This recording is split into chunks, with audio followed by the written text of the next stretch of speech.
one of its very friendly neighbors who is not close, but close in many other ways. So not close in proximity, but in many other ways that count.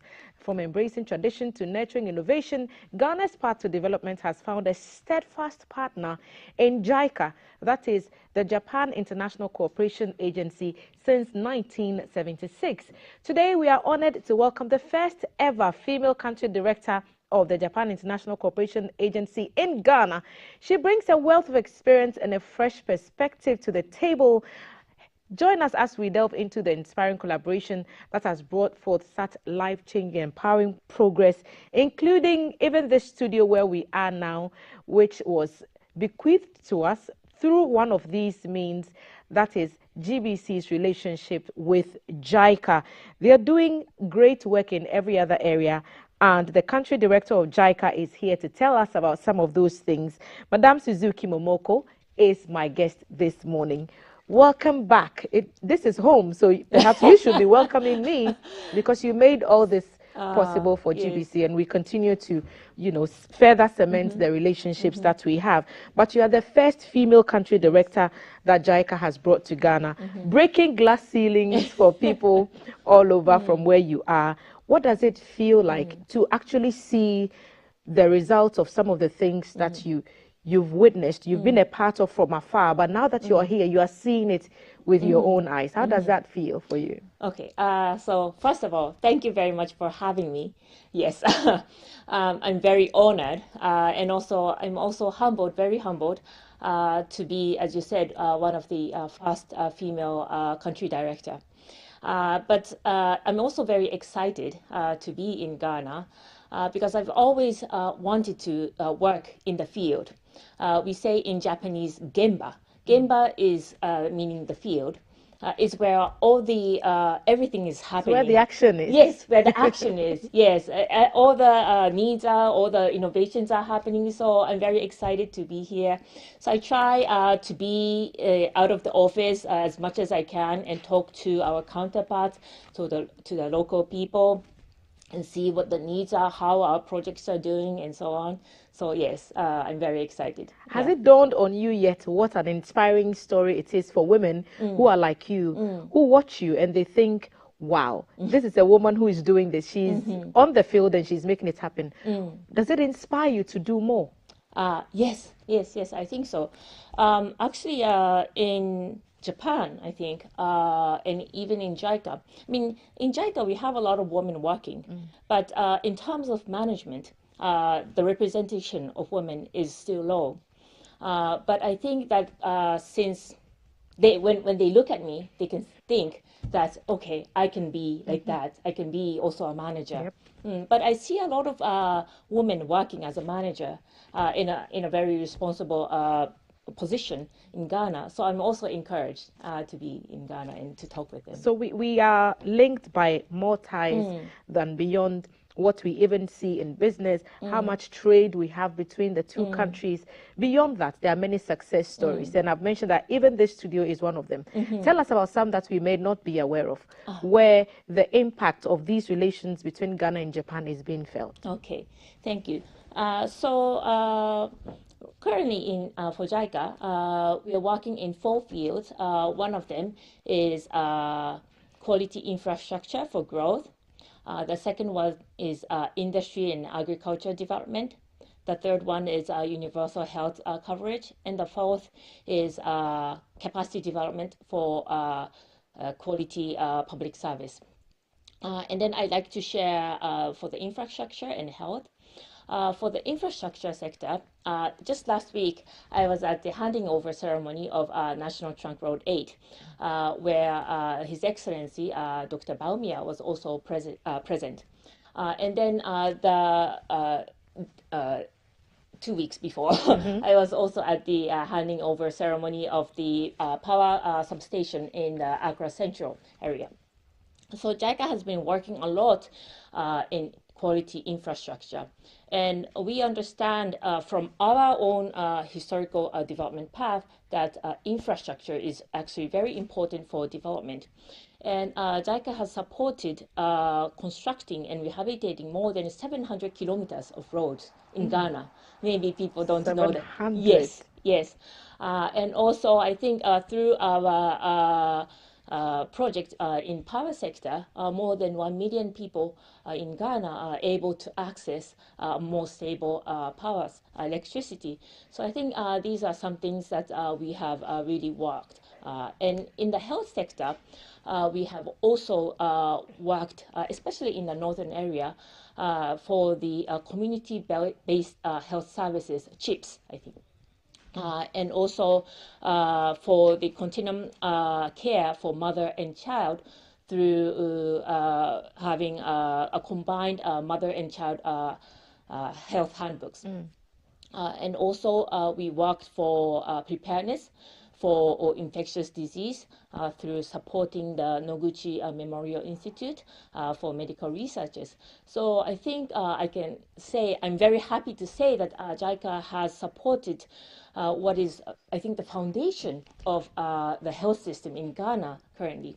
And we are now working together with other stakeholders like other development partners, World Bank, UNICEF, and like COICA, together to have more impact in this area. Yes. We are always, and you know, the Noguchi Memorial Institute was such a key part of our COVID-19 Yes. response. Yes. And so I think that we cannot highlight it enough, how such collaborations have helped us.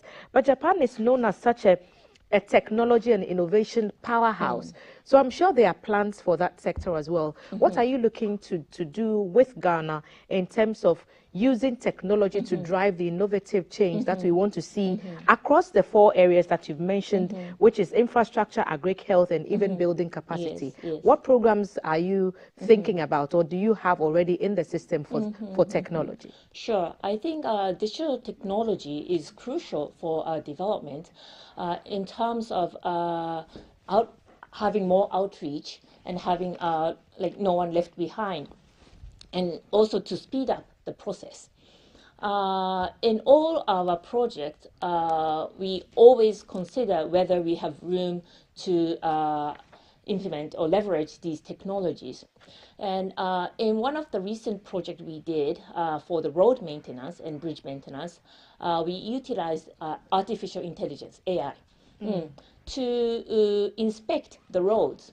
So before, people, the engineers had to go to the road and see manually and to check and inspect. But now they can just drive through the road, and then the how do you say, the vibration from the road, they can detect, yes, whether the road is in need for maintenance or not.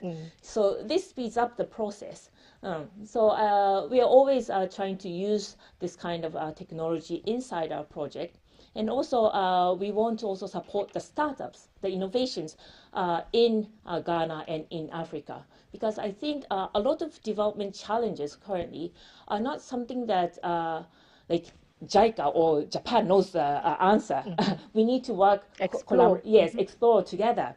And I think that the private sectors have, I mean, and the younger people, the generations, have a lot of ideas. And to bring these ideas in reality, I think if we can support that, we can also support the development. So what programs do you have coming up that you're excited about to share with us today? Well, actually, I have a lot. Of course, as I said, the startup project that we are thinking to develop, that's one of the projects that I'm very anticipating. Another one is a child labor-free zone project. This is because it's a very innovative project also for JICA. It brings the industries of Japan and even Europe together. It brings international stakeholders also together. It brings the government of Ghana together to work together and try to have more responsible industry in this field. So so traditionally we always work with the government, but having these industries and then is something it's very new for us. So I'm very hoping for the outcome. So the relationship has grown beyond the presidential offices and the presidential and the presidents and the diplomats, and you're getting into the field, and Yes. we've come back full circle to the field that you've talked about. Now you want to partner with people who work in the private sector Sure. to drive the kind of Yeah, initiatives that yeah. you're passionate about. So what's the future looking like for you before we wrap up? What do you want to achieve, perhaps in the short term, baby steps, and then do you see a bigger picture beyond that short-term vision? I think, well, our ultimate goal is to have Ghana that is dependent, not dependent, sorry, independent, not independent. depending too much on aid, so that can stand on its feet, right? But I think to change the society, we need all partners working together, not just the government, not just the development partners, but also the industries. And also back at home in Japan, we also have development challenges. So I think the relationship of Africa and Ghana, Africa and Japan will be shifting, changing, meaning that it will be more like not one way but two ways, supporting each other. And maybe we will also learn from Ghana, and maybe Ghanaian people will come to Japan to support our development challenges. So I think these are the relationships that we will have in the future. And when you think about the projects you have in mind, which sectors are you targeting? You've mentioned health, you've mentioned agriculture. So are you saying that persons who offer these kinds of services could potentially stand to benefit from a collaboration with JICA, perhaps? Sure. Yes. Okay. Yes. So your last word before you leave us, what is JICA's most excited, or the program that is coming up that we should all expect from JICA, from our partnerships between Ghana? You've mentioned the startup and the child labor free project, but should we expect more? And what can Ghana do for Japan? You've talked about, maybe Ghanaians can also offer something in return. Yes. What kind of areas would you be looking at so that someone may be watching us and say, listen, I have this, I can teach somebody from Japan how to do this? Yes. What areas are you looking for collaboration from Ghana? Thank you. So I'd like to explain about our program, Abe Initiative Program. That is a scholarship program for business persons to learn in Japan, to study masters in Japan, have internship in Japan, and then come back. So what this is of course it's a capacity development for the people who learn in Japan, but also for us, because we want more Japanese companies investing in Ghana, investing in Africa. But still, a lot of Japanese private sectors don't know about Africa. But I think that if these scholarship students, when they come back and then they become the bridge with the Japanese companies, I think they can support and bring more investment to Ghana. Yeah. It's been great having this chat with you. I know that your day is very, very busy, and you'll probably be sneaking off to see your good friend upstairs, our Director General, for a minute. Yes. I'm very sure that you'll do that. Thank you. But thank you for making time to sit with us today. Suzuki Momoko is the Country Director of JICA. We've been talking about Ghana-Japan relations and the opportunities that exist for further collaboration between the two countries. Her Excellency is talking about building quality infrastructure, building on our Greek systems, ensuring universal health coverage, and also capacity building across different fields, opportunities for scholarships. JICA continuing to partner with government and institutions to answer some of today's problems, also hoping to learn from the Ghanaian example where they can and make the relationship even better. Thank you for sitting with us this morning. Breakfast is still live on GTV. We'll take a break, and then when we return, we'll give you something soft to start your weekend with.